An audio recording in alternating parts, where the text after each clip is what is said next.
World news के sponsor हैं स्वागत, अदरक, लहसुन और मसाले 100% प्योर एंड हाइजीनिक।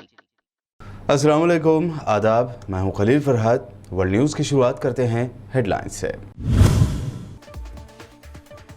कनाडा में इस्लामोफोबिया का शिकार यहूदी शख्स ने शैतान को भी कर दिया शर्मसार। एक ही खानदान के 4 मुस्लिम अफराद को ट्रक से कुचल कर मार डाला। दुनिया भर में इस वाक़े की जा रही है मजम्मत। यहूदी आबादकारों का बैतुल मुक़द्दस में मुतनाज़ फ्लैग मार्च, हमास की धमकी के बाद कर दिया गया कैंसल। फ्लैग मार्च को लेकर हमास ने किया था खबरदार, कहा था हमें जंगों का शौक नहीं लेकिन मुक़द्दस शहर का दिफा करना हमारा फर्ज। ईरान ने कोरोना के खिलाफ बनाई देसी हर्बल दवा, नाक और मुंह में स्प्रे से दी जा सकती है। सालिरावेरा नामी हर्बल दवा की टैबलेट भी है मौजूद। ईरान की ड्रग एंड फूड अथॉरिटी ने इसकी प्रोडक्शन को दी मंजूरी। राहुल और प्रियंका गांधी ने ऑक्सीजन और वैक्सीन पॉलिसी को लेकर मोदी सरकार को घेरा। कहा कोरोना की सेकंड वेव में ऑक्सीजन और इंसानियत की कमी से हुई अमवात एक बड़ा जुर्म, जिम्मेदारों के खिलाफ हो फौजदारी कार्रवाई। पीएम मोदी के फ्री वैक्सीन के ऐलान को असदुद्दीन ओवैसी ने बताया झूठ। कहा सुप्रीम कोर्ट की मदाखलत के बाद वजीर आजम ने लिया यू टर्न। कौम से खिताब करते हुए पीएम ने अवाम का वक्त किया बर्बाद।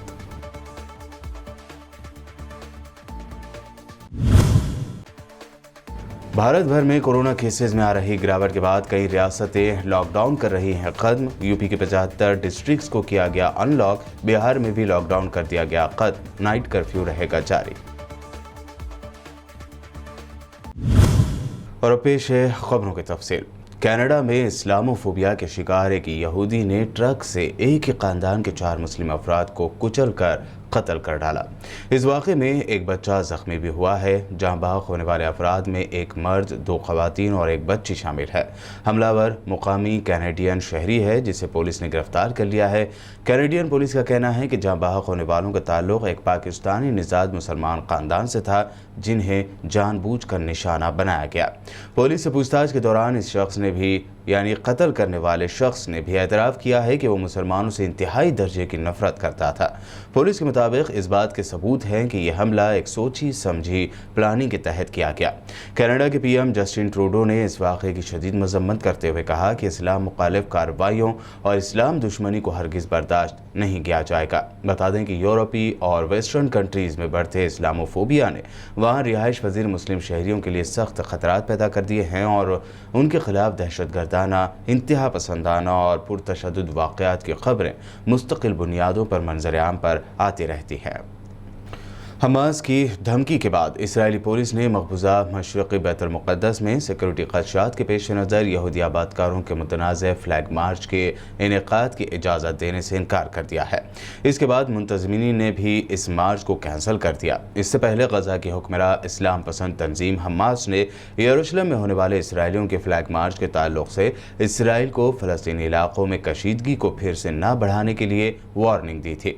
गज़ा में हमास के सीनियर रहनुमा खलील अल ने बताया कि हमास यरूशलेम में पुराने शहर और मस्जिद अक्सा के रास्ते फ्लैग मार्च निकाले जाने के खिलाफ इसराइल और पूरी दुनिया को खबरदार करता है। हमास ने कहा यरूशलेम हमारे लिए सुर्ख लकीर यानी रेड लाइन है। हमें जंगों का शौक नहीं है लेकिन मुक़द्दस शहर का दिफा करना हमारा फ़र्ज है।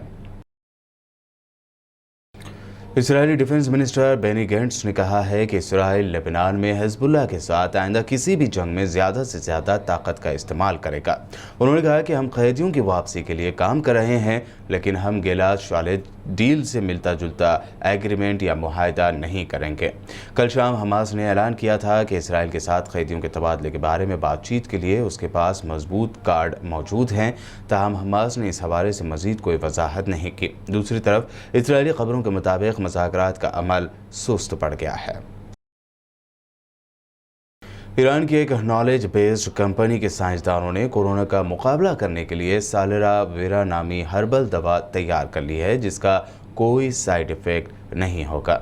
ईरान के महकमे बायोटेक्नोलॉजी ने ये दवा परदेस नॉलेज बेस कंपनी के ताउन से तैयार की है। इसको 4 मुख्तलिफ शक्लों में इस्तेमाल किया जा सकता है। इस दवा को नाक और मुंह में स्प्रे करके भी उन जगहों पर मौजूद वायरस को ख़त्म किया जा सकता है। ये दवा टैबलेट की शक्ल में भी काबिल इस्तेमाल है, जो साइड इफ़ेक्ट को कम करेगी, जबकि खून में पाए जाने वाले वायरस को ख़त्म करने के लिए भी ये काम आएगी। इसके अलावा इस दवा को फेफड़े का इन्फेक्शन कम करने के लिए गर्म पानी में डालकर भाप की शक्ल में भी लिया जा सकता है। इस दवा का क्लिनिकल ट्रायल भी मुकम्मल हो चुका है और ईरान की ड्रग एंड फूड अथॉरिटी ने इसके प्रोडक्शन की मंजूरी भी दे दी है। अमेरिका के ईस्ट एरिज़ोना के जंगलात में 2 मुकामात पर लगने वाली भयानक आग ने तकरीबन 1 लाख एकड़ रकबे को जलाकर खाक कर दिया है, जिसकी वजह से सैकड़ों लोगों को अपने घर खाली करते हुए वहां से निकलने के लिए मजबूर होना पड़ा। ज़राए के मुताबिक पेनल काउंटी में टेलीग्राफ फायर ने तकरीबन 57,000 एकड़ जंगलाती ज़मीन को तबाह कर दिया और 250 अफराद की बिरादरी को अपने घरों को छोड़ने पर मजबूर कर दिया, जो जाए वाक़े से 1.5 किलोमीटर में रिहाइश पजीर थे। उन्हें इतवार के रोज निकाला जाना था।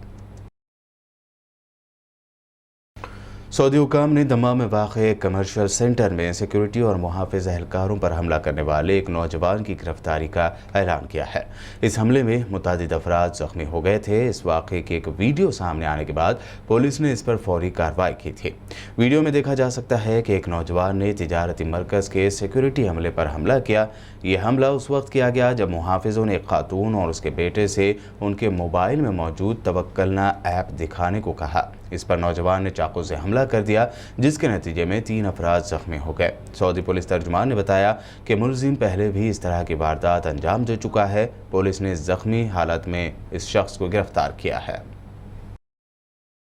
सऊदी अरब के शहर जिद्दा में दुनिया का सबसे बड़ा डोम यानी गुंबद तैयार किया गया है। जिद्दा सुपर डोम के नाम से ये गुंबद किसी सुतून यानी पिलर के बगैर तैयार किया गया है, जो पूरी दुनिया में अपनी नौइयत का सबसे बड़ा डोम है। शाह अब्दुल्ला स्पोर्ट्स सिटी के वेस्ट में मदीना मुनव्वरा रोड पर तैयार किए गए इस गुंबद का अंदरूनी रकबा 34,000 स्क्वायर मीटर है और उसकी ऊंचाई 46 मीटर है। यहाँ पर होने वाली मुख्तलिफ नौइयत की सरगर्मियों के लिए 5,200 गाड़ियों की पार्किंग की जा सकती है। तवक्को है कि इस गुंबद नुमा सेंटर का इनॉग्रेशन मक्का मौज़मा के गवर्नर शहजादा खालिद अल फैसल करेंगे। इस गुंबद की छत तले डिजिटल प्लानिंग को ऑर्गेनाइज करने और दीगर सरगर्मियाँ मुनक्कद की जाएंगी। जापान की मदद से तैयार की गई 4DX टेक्नोलॉजी की हामिल पहली सऊदी एनिमेटेड फिल्म अल रहरा यानी सफ़र तवील इंतज़ार के बाद पहली बार सऊदी अरब के सिनेमा घरों में नुमाइश के लिए तैयार है।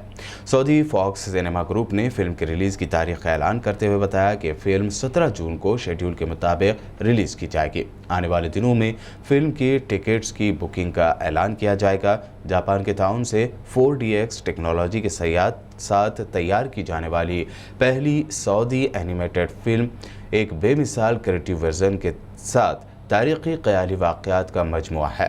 अल रहला यानी सफ़र 17 जून को फॉक्स सिनेमा सऊदी अरब में दिखाई जाएगी। वर्ल्ड न्यूज़ में खबरों का सिलसिला लगातार यूं ही जारी रहेगा। फिलहाल रुकते हैं एक छोटे से ब्रेक के लिए।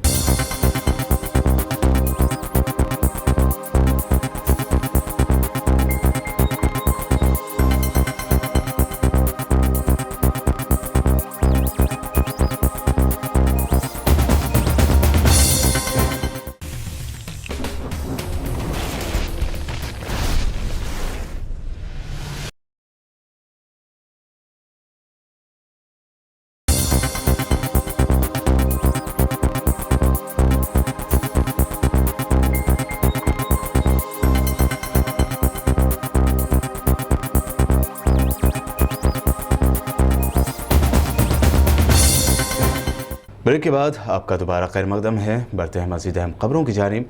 कोरोना वबा के दरमियान महाराष्ट्र के सीएम उद्धव ठाकरे ने आज नई दिल्ली में मुलाकात की है। उद्धव ठाकरे ने यहां पीएम की रिहाइशगाह पर पहुंचकर नरेंद्र मोदी से मुलाकात की। उनके साथ रियासत के डिप्टी सीएम अजीत पवार भी मौजूद थे। उद्धव ठाकरे ने पीएम मोदी से मुलाकात करने के बाद प्रेस कॉन्फ्रेंस करते हुए बताया कि इस मीटिंग में पीएम मोदी ने हमारे हर मुद्दे को ध्यान से सुना है और संजीदगी से गौर करने की बात कही है। उद्धव ठाकरे ने जानकारी दी कि पीएम मोदी के साथ मराठा रिजर्वेशन, सियासी reservation, metro shed, GST collection, crop insurance, cyclone और दीगर मसलों पर तफसीली बातचीत की गई। उद्धव ठाकरे की जानिब से मांग की गई है कि मराठी जुबान को मरकज़ की जानिब से स्टेटस दिया जाए। ऐसी मांग की गई है। तमाम इश्यूज़ को लेकर हमने पीएम मोदी को लेटर सौंपे हैं।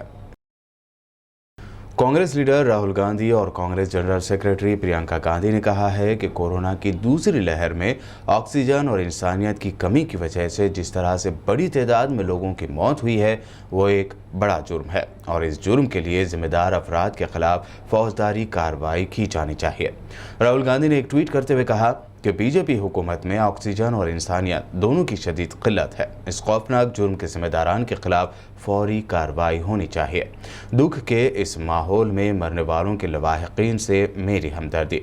वहीं प्रियंका गांधी ने कब्रस्तानों व शमशान घाटों और कोविड से होने वाली अमवात के सरकारी आदाद शुमार के दरमियान बड़े फ़र्क पर सवाल उठाते हुए कहा कि कोविड की वजह से हुई अमवात के बारे में हुकूमत के आदाद शुमार और शमशानों कब्रस्तानों के आदाद शुमार में इतना फ़र्क क्यों? मोदी हुकूमत ने आदाद शुमार को बेदारी फैलाने और कोविड वायरस के फैलाव को रोकने का जरिया बनाने के बजाय प्रोपेगेंडा करने का जरिया क्यों बना दिया? Why is there such a massive deficit between official death data on COVID and unofficial data gathered from crematoriums, graveyards and other sources? Why has the government used data primarily as a propaganda tool rather than using it for what it's meant to be used, to stop the spread of COVID? Experts all around the world have said, make data public and make it transparent. That's the only way we can win the battle against COVID. Why has our government not done? MIM supremo और हैदराबाद रुकन parliament barrister Asaduddin Owaisi ने कल PM Modi के कौम से खिताब के दौरान हर एक को फ्री वैक्सीन वाले ऐलान पर कहा कि वज़ीर आज़म ने मुल्क की अवाम का वक्त बर्बाद किया। सुप्रीम कोर्ट की हिदायत के बाद ही पीएम मोदी को वैक्सीन पर यू टर्न लेना पड़ा। साथ ही उन्होंने दिसंबर में पूरे मुल्क को वैक्सीन देने के दावे पर भी सवाल उठाया। देश के प्रधानमंत्री ने न सिर्फ अपना वक्त खराब किया बल्कि देश की तमाम जनता जो उनको बड़ा टीवी पर देख रही थी कि कुछ बोलेंगे, उन्होंने सबका वक्त खराब किया है। देश के प्रधानमंत्री ने आज अपनी वैक्सीनेशन पॉलिसी में यू टर्न लेना पड़ा। इसलिए लेना पड़ा क्योंकि सुप्रीम कोर्ट ने उन पर यह ऑब्जर्वेशन किया कि मोदी सरकार की वैक्सीनेशन पॉलिसी आर्बिट्री है, डिस्क्रिमिनेटरी है। तो सुप्रीम कोर्ट को जवाब देने से पहले प्रधानमंत्री देश से सामने आकर सुप्रीम कोर्ट के ऑब्जर्वेशन की रोशनी में अपने वैक्सीनेशन पॉलिसी को उनको यू टर्न लेना पड़ा। सबसे अहम बात हम प्रधानमंत्री जो देश को नहीं बता पाए कि देश में वैक्सीन का शॉर्टेज क्यों है। प्रधानमंत्री की सरकार खुद सुप्रीम कोर्ट को 9 मई को एफिडेविट में बताती है कि जुलाई के खत्म होने तक सीरम 6.5 करोड़ वैक्सीन प्रोड्यूस करेगा, भारत बायोटेक 5.5 करेगा और स्पुतनिक 1 करोड़ 20 लाख। तो इन तीनों को मिला लीजिए वो 13 करोड़ 20 लाख के करीब होंगे। जुलाई में जो फ्रंटलाइन स्टाफ है जिसमें डॉक्टर्स हैं, कोविड वॉरियर्स हैं और 45 साल की उम्र के लोगों 30 करोड़ हैं, उनको 30 करोड़ वैक्सीन कहां लाएंगे जुलाई में जब आप 13.2 करोड़ ही प्रोड्यूस कर रहे हैं। और उस फ्रंटलाइन स्टाफ में जिसका प्रधानमंत्री ने अपने आप को मुबारकबाद दे दी, वाह वाह अपने आप की खुद कर ली, उसमें से सिर्फ 10% लोगों को वैक्सीन लगा है। तो देश के प्रधानमंत्री वैक्सीनेशन पॉलिसी में देश को सच नहीं बता रहे हैं। सुप्रीम कोर्ट के ऑब्जर्वेशन के बाद उनको हालत मजबूरी में आकर ये डिसीजन लेना पड़ा। और प्रधानमंत्री हमको ये क्यों नहीं बता रहे कि 25% प्राइवेट हॉस्पिटल्स को क्यों रोक रहे हैं आप? प्रधानमंत्री इस वीआईपी कल्चर के आदी हो चुके हैं क्या? एक गरीब को लाइन में खड़ा रहना पड़ेगा और जो दौलतमंद है वो प्राइवेट हॉस्पिटल जाकर ले लेगा 1400 रुपए 1500 रुपए देकर। तो ये सवालात हैं जिसका जवाब देश उम्मीद कर रहा था कि प्रधानमंत्री देंगे। प्रधानमंत्री ने इसका कोई जवाब नहीं दिया और वक्त खराब किया सबका। कांग्रेस ने भी पीएम मोदी के कल कौम से खिताब में किए गए दावों और ऐलानात को झूठ करार दिया। कांग्रेस ने ट्वीट करते हुए लिखा कि वैक्सीन को लेकर बीजेपी सरकार का लापरवाही वाला रवैया मुल्क के लिए खतरनाक साबित हुआ है। अगर पीएम मोदी वैक्सीन पर ध्यान देते तो आज झूठ बोलने की ज़रूरत नहीं पड़ती, लेकिन बीजेपी का झूठ अब नहीं रहेगा मजबूत। इसी के साथ कांग्रेस ने हैशटैग के साथ भाषण नहीं माफ़ी मांगो लिखा है। इस ट्वीट में पीएम मोदी वाला एक वीडियो भी शेयर किया गया है।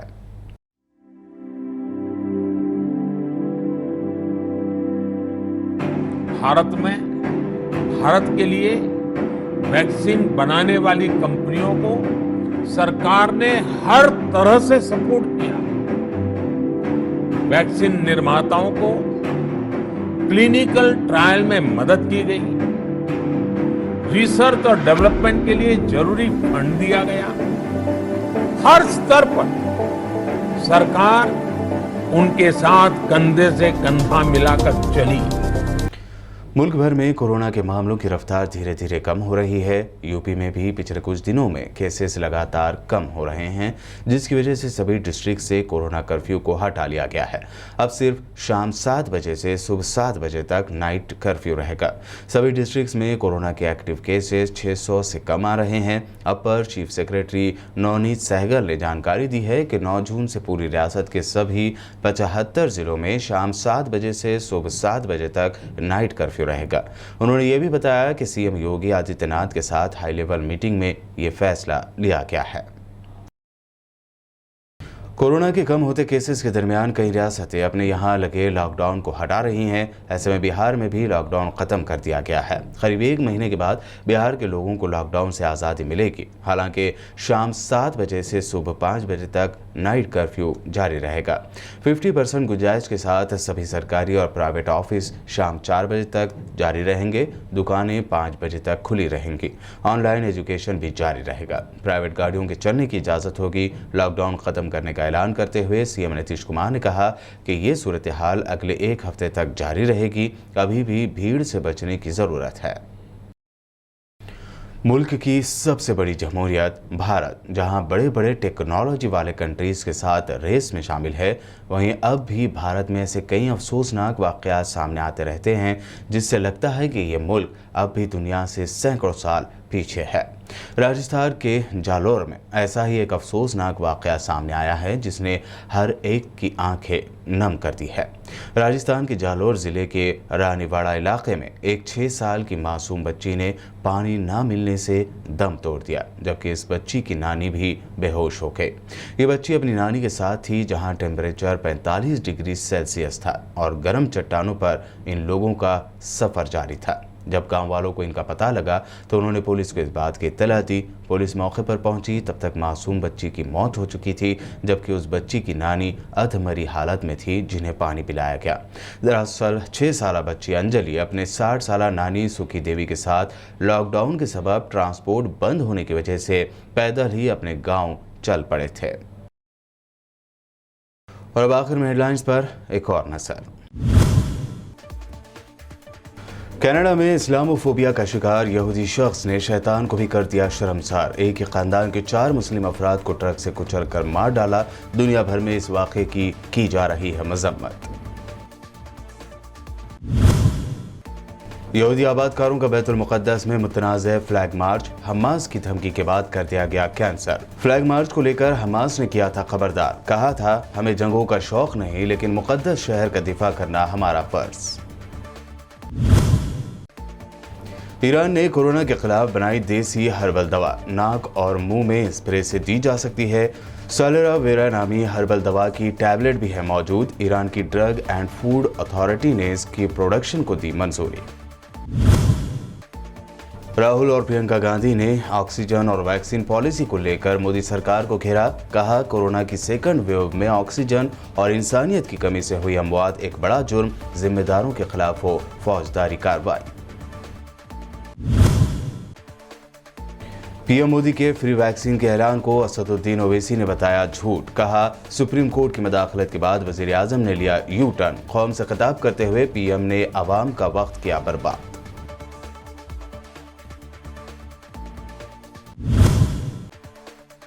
भारत भर में कोरोना केसेस में आ रही गिरावट के बाद कई रियासतें लॉकडाउन कर रही हैं खत्म। यूपी के 75 डिस्ट्रिक्ट्स को किया गया अनलॉक। बिहार में भी लॉकडाउन कर दिया गया खत्म। नाइट कर्फ्यू रहेगा जारी। वर्ल्ड न्यूज़ में ये थी अब तक की अहम नेशनल और इंटरनेशनल न्यूज़। वीडियोस हमारे यूट्यूब और फेसबुक पर लाइक ज़रूर करें। देखते रहिए BBN चैनल।